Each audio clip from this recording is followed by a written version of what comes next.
Today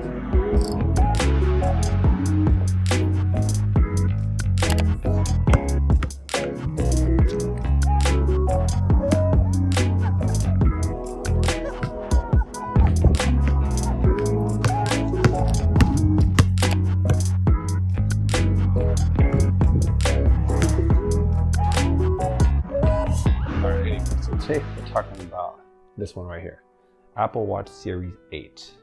So a couple of reasons why I got this. First off being health and fitness. I'm getting up there in age now, and I wanted to be a little bit more conscious about like my health habits, how many calories are burning, whether I'm standing at my desk, making sure I'm getting in my workouts in essentially, and being a little bit more lifestyle health conscious, I would say.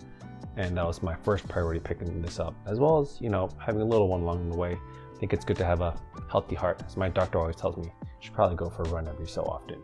And actually I did after picking this up. I think the first week I went for a handful of runs, and since then, maybe not so much.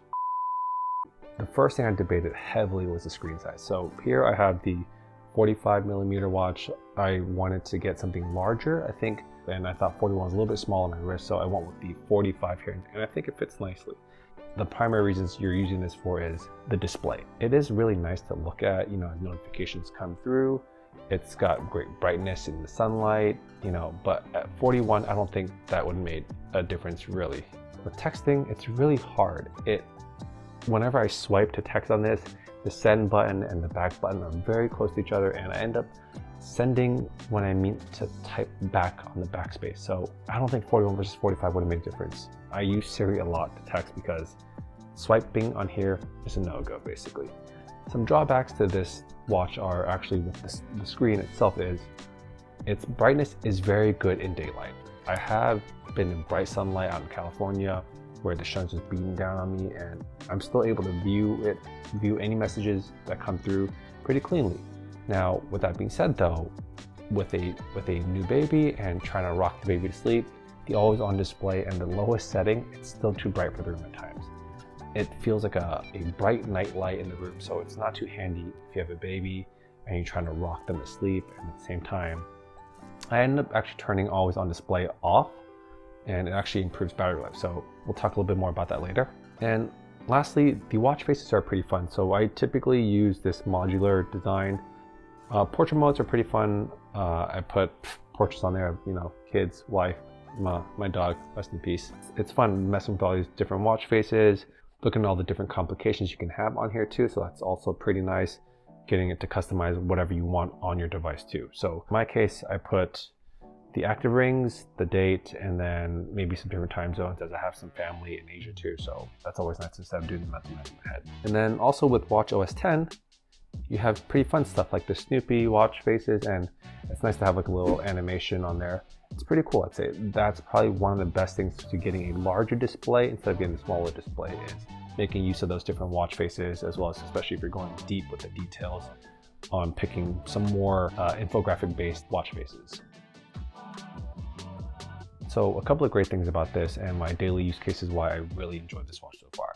So first off, it's essentially a phone extension where you can think of it just ports all your notifications onto here. You take phone calls on here. It's a media player. It does everything that you want more or less from your phone on your watch. So that's always really nice. So I can text from here directly without having to pick up my phone, especially when I'm working. I don't have to look at it. I can leave my phone in another room. It just makes me feel like I'm more focused trying to work. Pretty underrated feature was the ability to control your media center from your phone. The media controller, I can skip songs on here while doing my workouts. I can skip forward my podcast, especially when I'm charging my phone.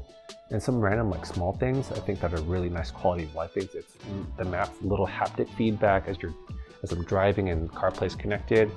Instead of having my eyes focused on the map itself, I have a little buzz on my watch to realize like, hey, I need to be turning left or turning right soon. So it's always pretty nice, especially when you're walking the street. You don't have to pull out your phone. You can just kind of look at your watch right quick and then you turn left. The silent alarm on here is pretty cool. I definitely feel the vibration in the morning without having to wake up my spouse, and then not having to use my phone to, be blaring the alarm too, and then having a traditional alarm clock be blaring at me. So that's pretty nice to have a silent alarm. Now about the health tracker. So my main primary reason for picking this up was health tracking capabilities. Now, I'm not a medical doctor expert by any means. I don't know too much about the electrocardiogram on here. I don't know how accurate the heart rate testing is, but with all that being said though, I think having this watch kind of changes my perception of a lifestyle centric that I should be more healthy, and can kind of gamifying the system of closing those rings out. I think that's pretty cool. It definitely makes me think about wanting to live a more proactive lifestyle, and now I think I've started the Fitness Plus trial, so hopefully that actually makes me work a little more. I've at least worked out, I'd say 5 times from the start, and I'm doing just like the initial starting session, and I kind of already feel the burn from that. So it's pretty cool in the sense of like having the integration of Fitness Plus a health tracker to track your calories, getting your steps in. And I think it gamifies it to the point where like, hey, you should be living a healthy lifestyle, and it makes it fun. So I hope to have a full review of maybe the Fitness Plus tracking. So click a like if you think that's worth it, as well as subscribe down below if you think that's something you'd be interested in watching too. But some more additional tracking, the sleep tracker. All right, so I haven't gotten a bunch of great sleep lately due to having a newborn in this world, but I think it's pretty nice to be able to see that, oh God, I'm doing 4 hours of sleep only. But it was pretty cool to be able to see like, hey, am I getting good rest, whether I'm getting REM or the core sleep or even the deep sleep, to make sure I'm fully rested throughout the night. And I think it's helpful as those little reminders that say, hey, your bedtime's coming soon, you should probably stop playing video games, or you should get ready for bed essentially. And it makes you feel like you're gonna live a more healthy lifestyle because of that. So some meh things about this watch. Straps or watch band, for some reason it's really confusing to put it on correctly, to make sure, you know, I want the strap in this orientation or in some other orientation. Then kind of, I end up always, it's 50-50, kind of like a USB-A, when you kind of 50-50 odds of plugging it in or out backwards. And I end up messing that up a lot. Okay, so besides just fidgeting around with the Apple Watch and making sure it fits in the right orientation and having the straps in the right direction, the pricing of the Apple Watches.